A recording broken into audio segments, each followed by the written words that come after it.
Imagina que tienes 43 años.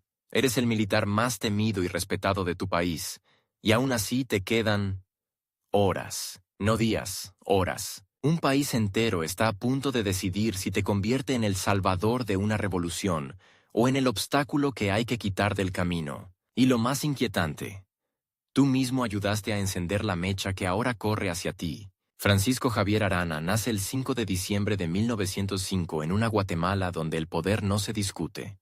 Se obedece. En las calles, el uniforme manda. En los despachos, el miedo firma decretos. Crece en un país acostumbrado a presidentes fuertes y silencios largos, donde la política se aprende mirando de reojo y hablando en voz baja. Desde joven, Arana entiende algo que marcará su vida. En Guatemala, la historia no la escriben los discursos, la escriben los cuarteles. El camino hacia el ejército no es solo una elección profesional, es una puerta de entrada al único lugar donde un muchacho puede tocar, el centro del poder sin apellido ilustre ni fortuna. Arana se forma como oficial en un ambiente duro, jerárquico, donde la disciplina se confunde con destino. Aprende a mandar, y sobre todo, a medir a los hombres. ¿Quién tiembla? ¿Quién miente? ¿Quién aguanta? En un país donde la lealtad se compra y se castiga, esa habilidad vale más que cualquier medalla. Los años pasan y Guatemala cambia de rostro, pero no de costumbre. Tras la larga era de Jorge Ubico, el Estado sigue oliendo a control, a vigilancia, a órdenes que bajan como piedras. Ubico cae en 1944, y el aire se llena de una palabra que suena peligrosa. Revolución. Para muchos es esperanza, para otros es caos. Para Arana es una oportunidad y una amenaza, porque cuando el viejo orden se resquebraja, los militares no desaparecen, se reacomodan. En ese 1944, la tensión se siente como electricidad en la piel. Hay estudiantes, maestros, profesionales, gente común que ya no quiere vivir con la cabeza gacha. Y hay oficiales jóvenes que miran el derrumbe del régimen y se preguntan quién tomará el timón. Arana no es un soñador de café, es un hombre de acción. Su mundo es el de las decisiones rápidas y las consecuencias irreversibles. Y en ese momento, la historia le ofrece un papel principal. El 20 de octubre de 1944, Guatemala amanece con el sonido de la ruptura. La Revolución de Octubre estalla como un golpe de martillo contra una puerta vieja. Arana participa en el movimiento que derriba al gobierno de Federico Ponce Báidez. No es un episodio romántico. Es pólvora, nervios, órdenes gritadas, la certeza de que si fallan, no habrá juicio ni perdón. En esas horas, Arana se convierte en uno de los nombres que importan, no porque hable más fuerte, sino porque tiene hombres, armas y determinación. La victoria abre un vacío. Y el vacío, en política, es un animal hambriento. Para evitar que el país se desangre en facciones, se forma una junta revolucionaria de gobierno. Allí aparece el triángulo que definirá el destino de Arana. Junto a Jacobo Arbenz Guzmán y Jorge Toriello Garrido, Arana integra el poder naciente. 3 figuras, 3 temperamentos, una misma promesa: romper con el pasado autoritario y abrir un camino nuevo. Pero desde el primer día, bajo esa promesa late una pregunta: ¿quién controlará el ejército? Arana no tarda en entender que la revolución no se gana solo derrocando a un gobierno. Se gana dominando el aparato que puede tumbar al siguiente. Y el ejército es ese aparato. En un país donde los civiles han sido históricamente frágiles frente a los cuarteles, el control militar es la llave de todo. Arana, con su prestigio y su ascendiente, se mueve hacia ese centro de gravedad. La Junta gobierna en un clima de euforia y sospecha. Se anuncian cambios, se habla de libertades, de elecciones, de un país distinto, pero cada paso hacia adelante despierta resistencias. Viejas élites, redes de poder, oficiales que no quieren perder privilegios. Arana observa ese tablero con frialdad. No es un ideólogo, es un estratega, y en su estrategia hay una convicción. Sin orden, la revolución se devora a sí misma. En 1945, Guatemala elige presidente. Juan José Arévalo llega al poder con un proyecto reformista, con un discurso que enciende entusiasmos y alarmas. Para muchos, Arévalo representa el nacimiento de una democracia moderna. Para otros, es un salto al vacío. Para Arana, Arévalo es un civil con ideas. Y eso, en Guatemala, puede ser tanto una bendición como una provocación. Aquí se instala el conflicto real que marcará a Arana. La tensión entre el poder civil que quiere transformar el país y el poder militar, que teme perder el control. Arana no es un simple subordinado. Es un actor con peso propio. Su figura se vuelve un punto de equilibrio, o de ruptura, y el país lo sabe. En los pasillos, en los cafés, en los cuarteles, se repite su nombre con una mezcla de respeto y temor. Arana asciende a un puesto clave. Se convierte en jefe de las Fuerzas Armadas. El cargo que lo coloca por encima de la maquinaria militar. No es un título decorativo, es la capacidad de mover tropas, de nombrar mandos, de decidir quién tiene armas y quién no. En un país que acaba de salir de una dictadura, esa concentración de poder es un arma de doble filo. Para algunos, Arana es el garante de que la revolución no se desborde. Para otros, es la sombra de un posible golpe. Y sin embargo, la historia rara vez se mueve en líneas claras. Arana no encaja del todo en el molde del villano ni del héroe. Es un hombre formado en la dureza del orden antiguo, pero que participa en el derribo de ese mismo orden. Es un militar que sostiene a un gobierno civil, pero que al mismo tiempo representa la posibilidad de imponer límites por la fuerza. Esa ambigüedad lo vuelve fascinante y peligroso. Mientras Arévalo impulsa reformas y el país se politiza como nunca, Arana se convierte en un centro de gravedad para sectores conservadores y para oficiales que desconfían del rumbo. No hace falta que pronuncie discursos incendiarios. Su sola existencia es un mensaje. En Guatemala, un general no necesita gritar para que lo escuchen. Basta con que camine por un patio de armas y todos entiendan que el poder tiene botas. En paralelo, otro nombre empieza a crecer. Jacobo Arbenz, compañero de Arana en la Junta de 1944. Arbenz se perfila como un político militar con visión reformista, más cercano al proyecto de transformación social. Entre Arana y Arbenz no hay una enemistad de novela. Hay algo más real y más corrosivo.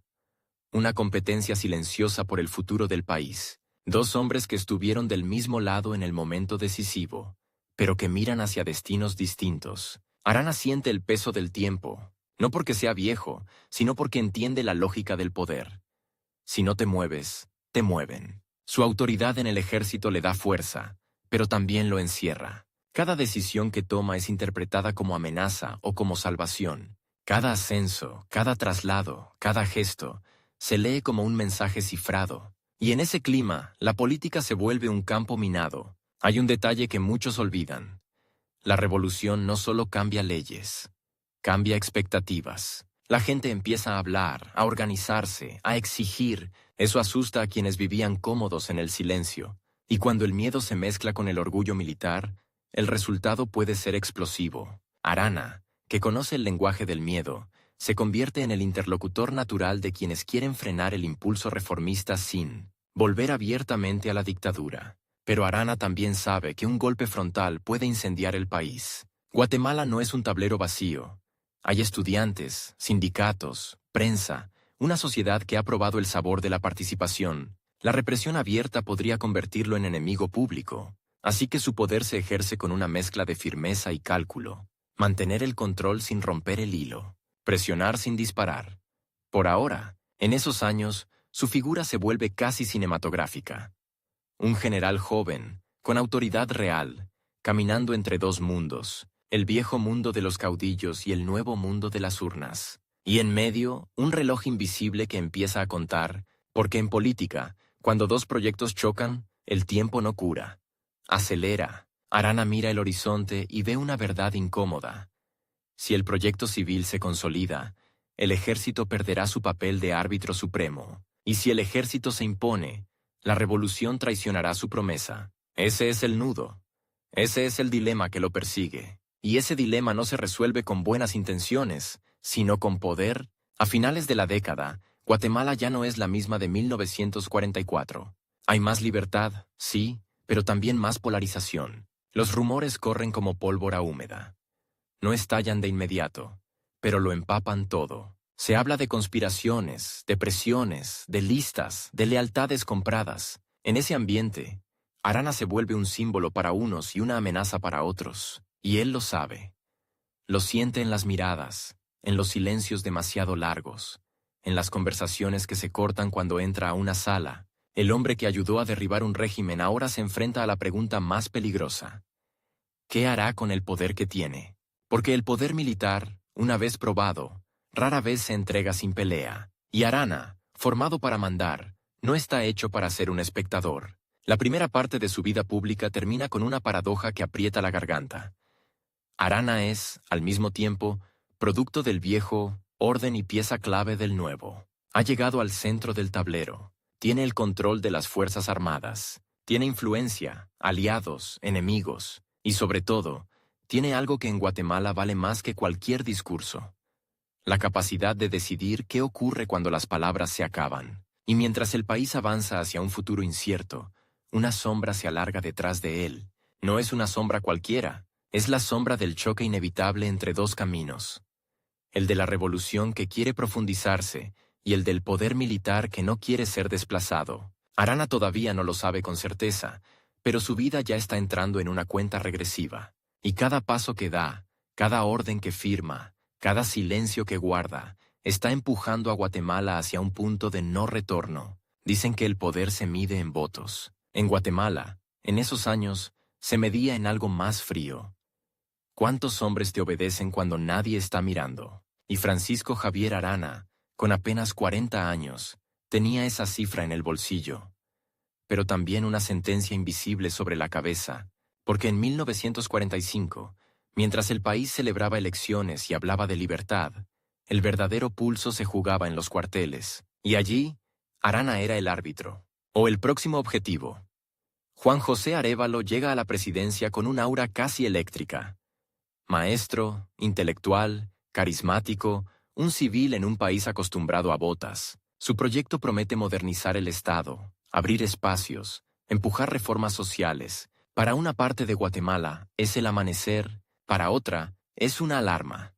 Y para Arana es un dilema que no se resuelve con discursos.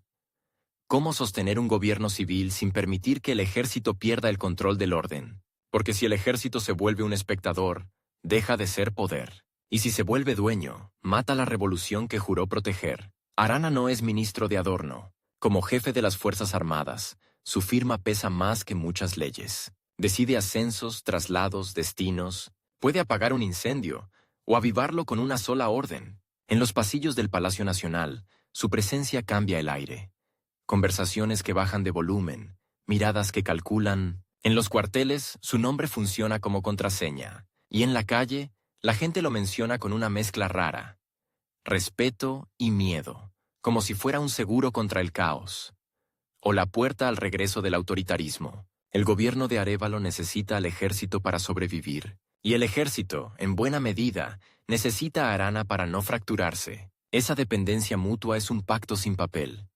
Frágil, tenso, lleno de condiciones no dichas. Arévalo impulsa cambios.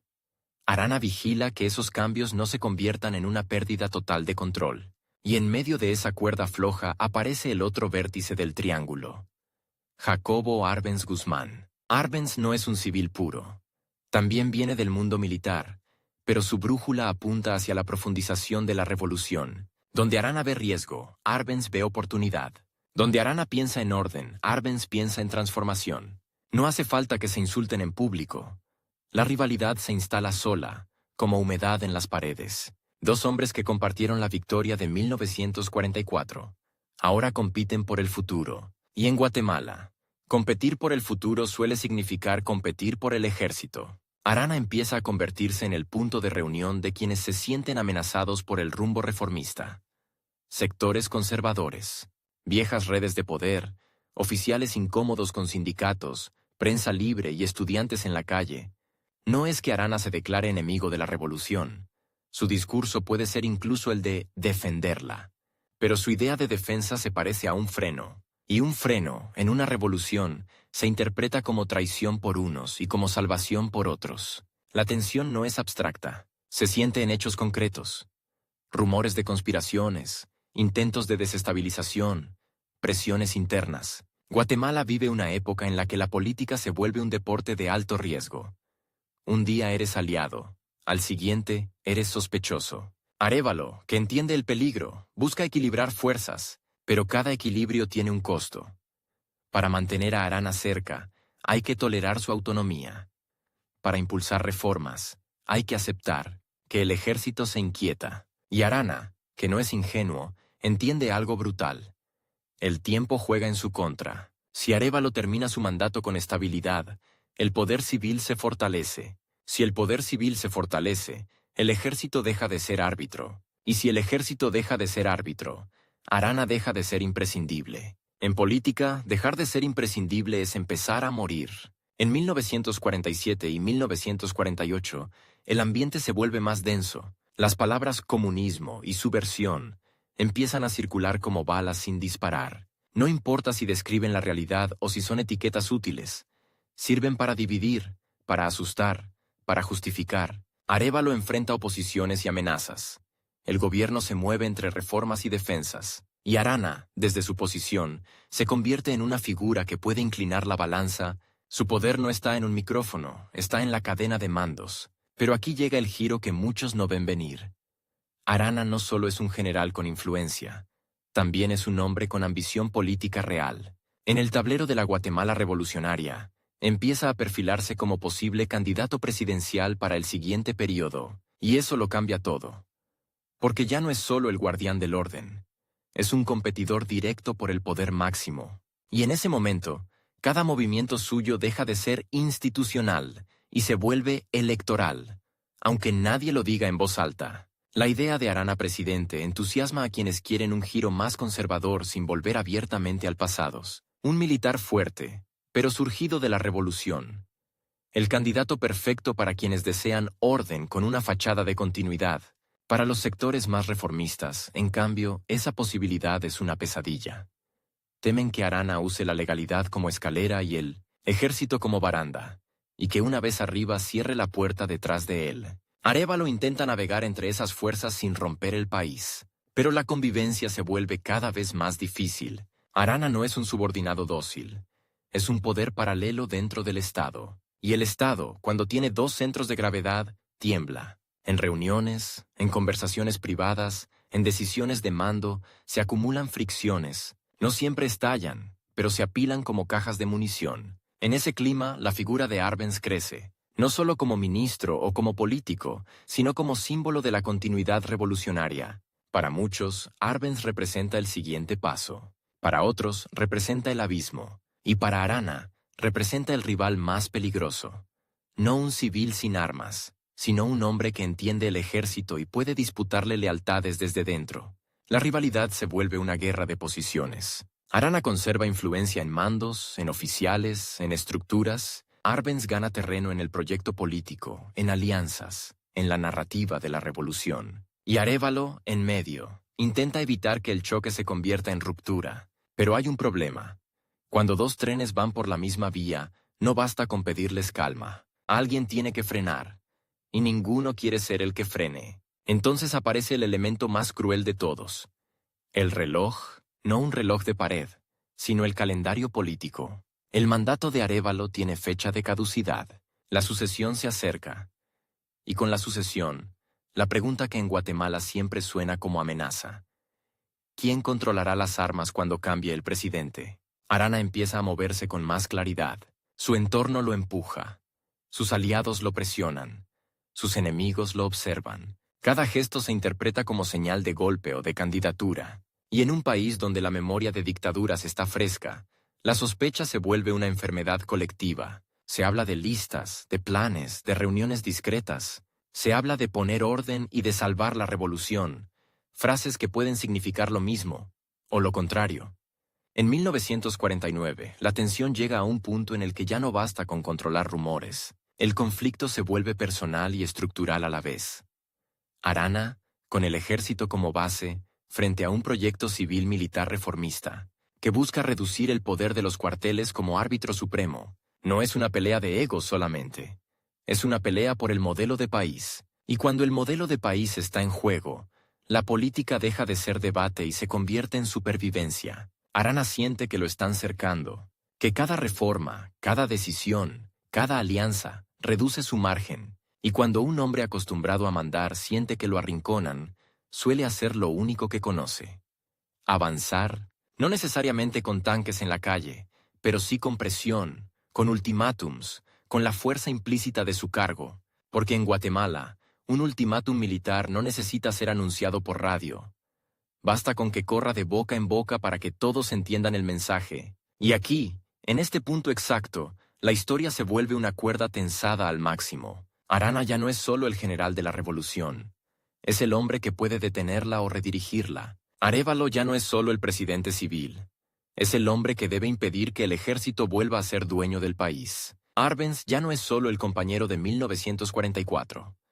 Es el heredero posible de un proyecto que Arana considera peligroso o, como mínimo, incontrolable. El país entra en una fase donde cualquier chispa puede ser incendio. Y Arana, que ha vivido midiendo hombres y calculando riesgos, empieza a actuar como si el tiempo se hubiera encogido, como si ya no tuviera años para maniobrar, sino semanas, días, tal vez menos, porque en la política guatemalteca de esos años, cuando el poder se concentra en un solo hombre, el desenlace rara vez llega con una elección tranquila, llega con un golpe, o con una emboscada, o con una decisión tomada demasiado tarde. Y mientras la sucesión se acerca y las lealtades se tensan, Arana se mueve hacia el momento más peligroso de su vida. Ese instante en que un general cree que todavía controla el tablero, sin darse cuenta de que el tablero ya empezó a cerrarse sobre él. Si quieres ver cómo se rompe un país en silencio, no mires una batalla.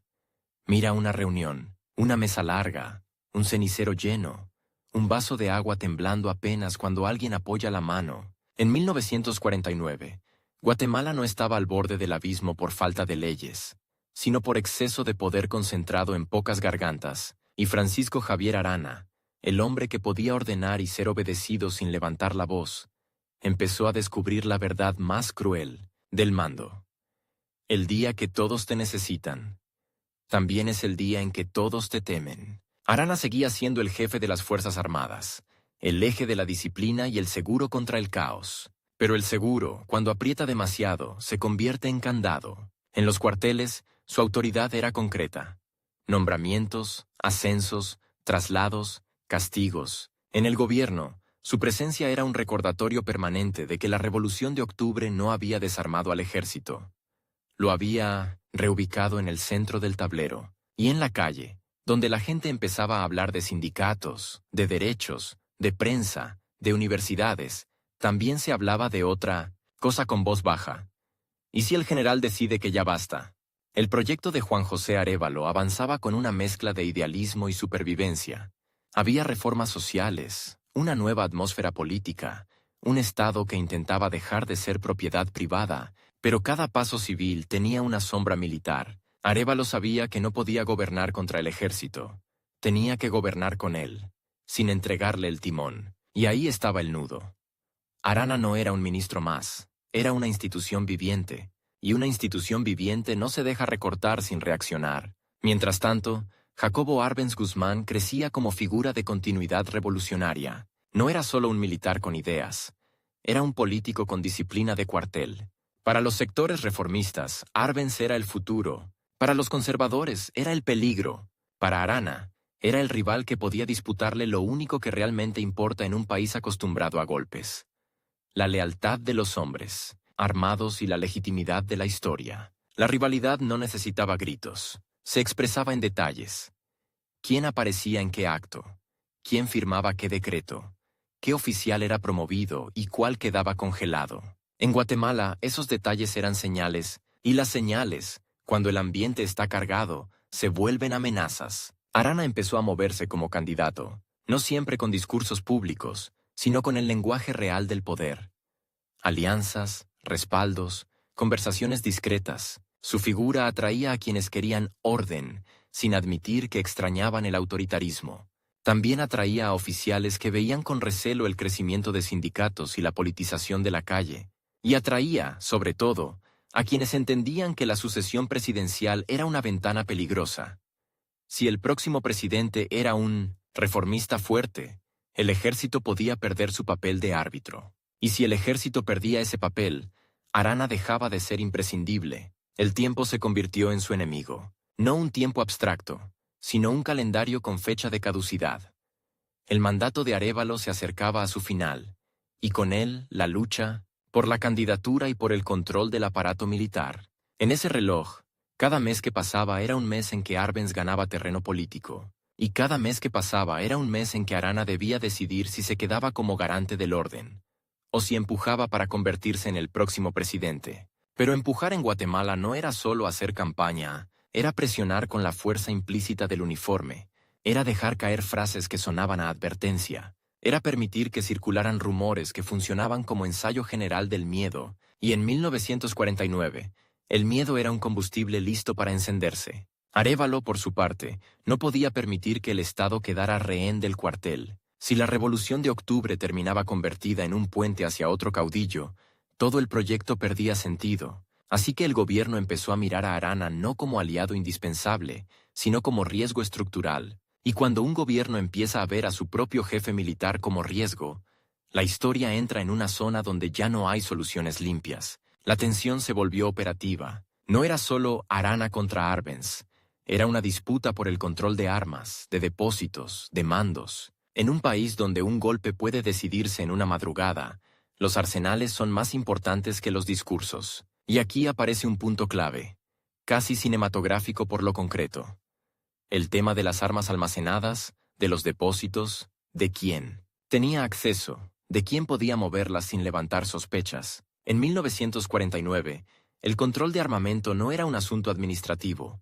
Era una línea roja. Arana empezó a sentir que lo cercaban, que el gobierno civil, apoyado por sectores reformistas y por la figura ascendente de Arbenz, buscaba reducir su margen de maniobra. Y cuando un hombre como Arana siente que le están quitando el piso, su reacción natural no es retirarse. Es afirmar autoridad. En ese clima se habla de ultimátums, de exigencias, de condiciones. No siempre quedan por escrito, pero se sienten en el aire como electricidad antes de una tormenta. La presión se concentró en un punto: la sucesión. Arana quería garantías. Quería que el ejército no quedara subordinado a un proyecto que él consideraba demasiado arriesgado.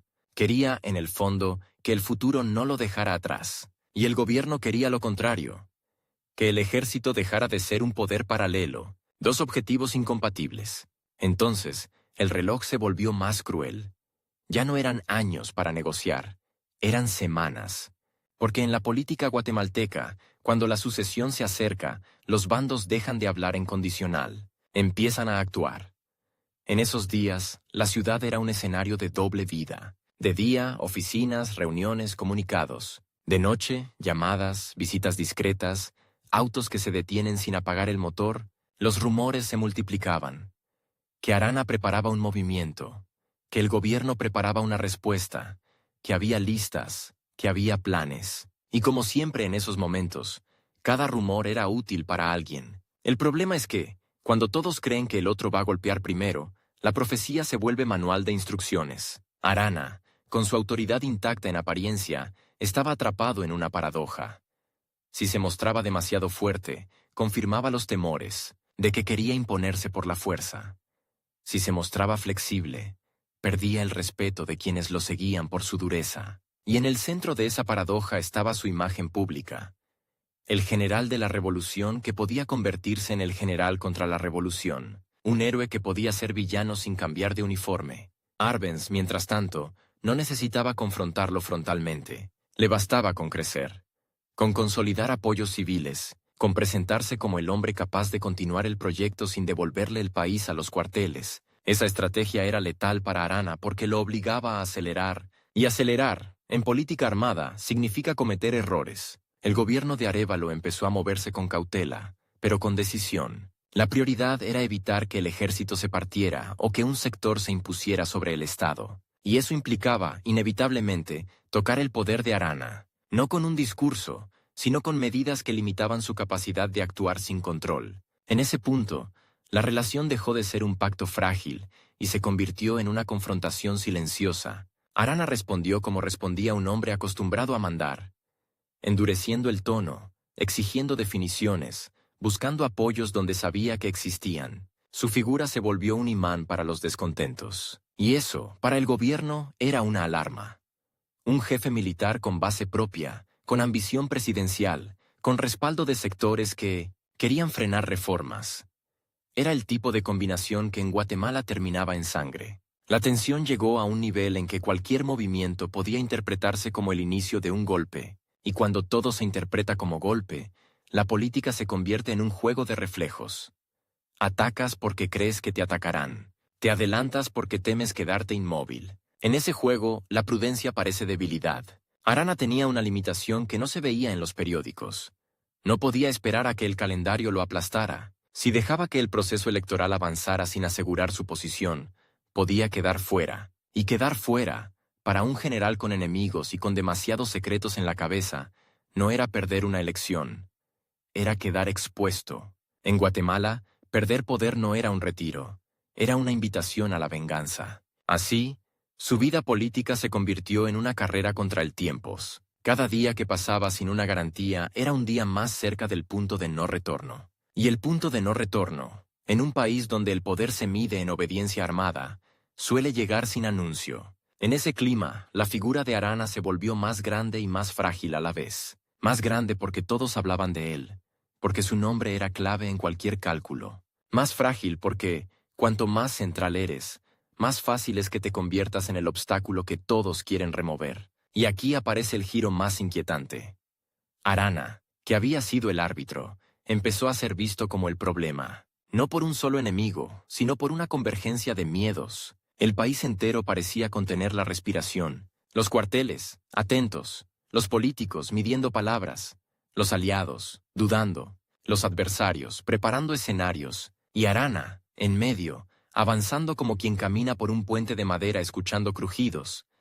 Sabe que detenerse es peligroso, pero también sabe que correr puede romperlo. Lo que viene después ya no depende de discursos ni de promesas. Depende de decisiones tomadas en horas, de órdenes que pueden darse por teléfono, de autos que salen de madrugada, de hombres que cargan armas sin insignias. Depende sobre todo de una pregunta que se vuelve insoportable. ¿Quién golpeará primero? Y mientras el reloj político se acerca a su última vuelta, Arana entra en la fase más peligrosa de su historia. Esa en la que un general cree que todavía controla el tablero, sin darse cuenta de que el tablero ya está siendo movido por manos invisibles, y que el margen para equivocarse se ha reducido a casi nada. El último tramo de la vida de Francisco Javier Arana no se parece a una caída lenta. Se parece a un interruptor. Un segundo estás vivo, con escolta, con rango, con futuro. Al siguiente, el aire se llena de pólvora y el país cambia de dirección, como si alguien hubiera girado el volante con violencia. Y lo más brutal es esto. Arana no murió en una guerra, murió en un trayecto corto, en una mañana cualquiera, en un punto del mapa que parecía demasiado pequeño para cargar con el destino de Guatemala, julio de 1949. La tensión ya no era un rumor, era un mecanismo en marcha. Arana había presionado, había exigido, había dejado claro que no aceptaría quedar reducido a figura decorativa mientras se acercaba la sucesión. El gobierno de Juan José Arévalo, por su parte, veía en él una amenaza concreta.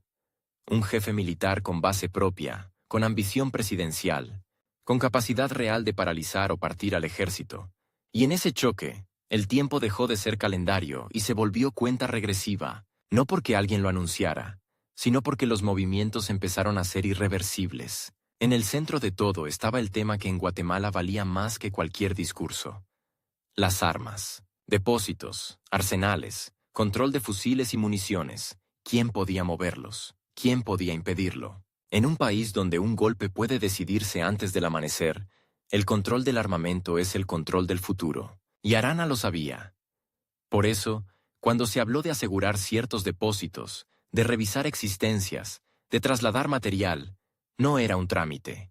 Era una señal de guerra. La mañana del 18 de julio, Arana salió con un pequeño grupo hacia Amatitlán, a la zona del Puente de la Gloria. El objetivo, según las versiones que circularon desde ese mismo día, estaba ligado a la recuperación o aseguramiento de armas. Lo importante no es solo el qué, sino el cómo. Un general que se mueve personalmente, que no delega, que va en persona a un punto sensible, es un general que siente que el tablero se le está escapando. Y cuando un hombre así se mueve, todos los demás interpretan el movimiento como el inicio de algo mayor. El lugar era casi una trampa narrativa. Un puente, un paso obligado, un punto donde el camino se estrecha y el margen de maniobra desaparece. Ahí, en ese cuello de botella, estalló el choque. Disparos, confusión, Gritos, el tipo de violencia que no se parece a una batalla con líneas claras, sino a un relámpago. Breve, ensordecedor, definitivo. Arana cayó abatido. Con él murieron también hombres de su entorno, y en cuestión de minutos, Guatemala se quedó sin el general que había sido, al mismo tiempo, sostén y amenaza de la revolución. La noticia corrió como corren las noticias que nadie quiere creer. Primero como susurro, luego como grito. En la capital, la gente no preguntaba, ¿qué pasó?, sino quién lo hizo. Porque la muerte de Arana no podía ser un accidente político, tenía que ser un acto. Y un acto así, en un país con memoria de cuartelazos, solo podía leerse como el inicio de una guerra interna, o como el cierre violento de una disputa. El gobierno reaccionó con rapidez, consciente de que cada hora sin control podía convertirse en un levantamiento. Se decretaron medidas de seguridad. Se intentó contener la reacción de los cuarteles. Se buscó evitar que la muerte del jefe militar se transformara en una fractura total del ejército. Pero el problema era más profundo. Arana no era solo un hombre, era una red de lealtades. Y cuando una red pierde su nodo principal, no se disuelve en silencio.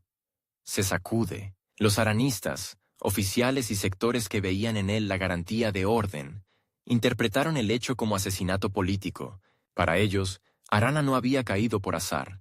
Lo habían eliminado. Y si lo habían eliminado, era porque estorbaba. Esa lectura encendió la chispa. Hubo movimientos, intentos de reacción, tensión en unidades militares, un ambiente de ahora o nunca. La capital se volvió un tablero de nervios. Vehículos militares, patrullas, rumores de alzamiento, listas de arrestos, nombres que se repetían en voz baja. Y aquí aparece uno de los giros más duros de esta historia. La muerte de Arana, que podía haber abierto la puerta a un golpe contra el gobierno, terminó consolidando el camino del sector que él más temía. Porque en el vacío que dejó, la figura de Jacobo Arbenz Guzmán se fortaleció. Arbenz, que ya era el rival político-militar más visible, quedó como el hombre capaz de sostener el control del ejército sin entregar el Estado al pánico. La desaparición de Arana no apagó el conflicto, lo reordenó. En los días siguientes, el país vivió una especie de fiebre. Se habló de conspiraciones, de emboscadas, de responsabilidades directas e indirectas. La versión exacta de lo ocurrido en el Puente de la Gloria se volvió un campo de batalla en sí mismo. Cada bando necesitaba una narrativa. Para unos, Arana había ido a provocar, a tomar armas, a precipitar un movimiento. Para otros, había sido atraído a una trampa. Lo único indiscutible era el resultado. El general más poderoso del país estaba muerto, y con él se cerraba una posibilidad de sucesión, que muchos daban por inevitable. El cuerpo de Arana se convirtió en símbolo. Su funeral no fue solo un acto de duelo, fue una demostración de fuerza emocional. La gente que lo admiraba lo lloró como a un héroe traicionado. Quienes lo temían respiraron con una mezcla de alivio y miedo, porque sabían que la muerte de un general no elimina el riesgo, lo multiplica. En Guatemala, los muertos políticos no descansan. Se convierten en banderas. Arévalo, atrapado entre la necesidad de mantener el orden y el riesgo de parecer cómplice, tuvo que caminar sobre vidrio. Cualquier gesto podía interpretarse como confesión o como provocación. El Estado necesitaba mostrar control sin parecer dictadura. Necesitaba castigar sin abrir una cacería que incendiara más. Y mientras tanto, en los cuarteles, la pregunta era simple y peligrosa. ¿Quién manda ahora? La respuesta, poco a poco, se inclinó hacia Arbenz, no por magia, sino por estructura. El gobierno necesitaba un militar con autoridad para evitar que el ejército se partiera, y Arbenz tenía algo que Arana había perdido en los últimos meses. Una alianza más sólida con el proyecto civil que estaba en marcha, la revolución, que había vivido con el temor de que su propio jefe militar la asfixiara, encontró en la ausencia de Arana una oportunidad para avanzar, pero a un costo moral altísimo, porque esa oportunidad estaba manchada de sangre. La vida de Arana, vista desde el final, parece una paradoja construida con precisión cruel. Fue uno de los hombres que ayudó a derribar el viejo orden, pero terminó representando para muchos el riesgo de que el nuevo orden se convirtiera en otro cuartel. Fue el garante de la estabilidad, pero su sola existencia como poder autónomo hacía inestable al Estado. Quiso ser presidente, o al menos quiso que el futuro no lo expulsara. y el futuro lo alcanzó antes de que pudiera tocarlo. Y el tiempo, ese enemigo silencioso que lo empujó a acelerar, terminó imponiendo su sentencia en una fecha exacta: 18 de julio de 1949. No hubo segunda oportunidad, no hubo negociación final, no hubo retiro digno. Hubo un puente, un trayecto, una ráfaga, la clase de final que no deja espacio para matices, solo para consecuencias. Después de su muerte, su nombre siguió viviendo de maneras opuestas. Para algunos, Francisco Javier Arana quedó como mártir, el militar revolucionario eliminado por una intriga, el hombre que pudo haber frenado excesos, el símbolo de una revolución que se devoraba a sí misma. Para otros, quedó como advertencia, el ejemplo de lo que ocurre cuando un jefe militar acumula tanto poder que el Estado ya no puede respirar. En ambos casos, su figura se volvió útil, y eso es otra forma de tragedia. Cuando la memoria de un hombre se convierte en herramienta, de bandos que lo usan para justificar lo que viene después. Porque lo que vino después fue enorme. La consolidación de Arbenz, la profundización de reformas, el choque con intereses internos y externos, la escalada de presiones que terminarían, años más tarde, en el derrocamiento de 1954. Y en esa cadena de eventos, la muerte de Arana aparece como una bisagra. El momento en que el equilibrio precario se rompió y el país tomó una ruta más arriesgada, más polarizada, más expuesta. Si Arana hubiera vivido, Guatemala habría sido distinta. Esa frase es tentadora, casi inevitable, pero también es una trampa, porque convierte la historia en un ¿qué hubiera pasado si? Lo real es más duro. Arana vivió exactamente lo suficiente para encarnar el conflicto central de su época. Un país intentando ser civil mientras el poder real seguía oliendo a pólvora. Un gobierno que necesitaba al ejército, pero temía al ejército. Un general que se veía a sí mismo como salvación y era visto por otros como amenaza. Y al final, la imagen que queda no es la del hombre dando órdenes en un despacho, ni la del candidato midiendo apoyos, ni la del héroe de 1944. La imagen final es casi cinematográfica por lo simple. Un puente estrecho, el metal caliente, el eco de los disparos rebotando en el agua cercana, y un país entero entendiendo, de golpe, que la revolución no solo se defiende contra enemigos externos, a veces se desangra en su propia carretera.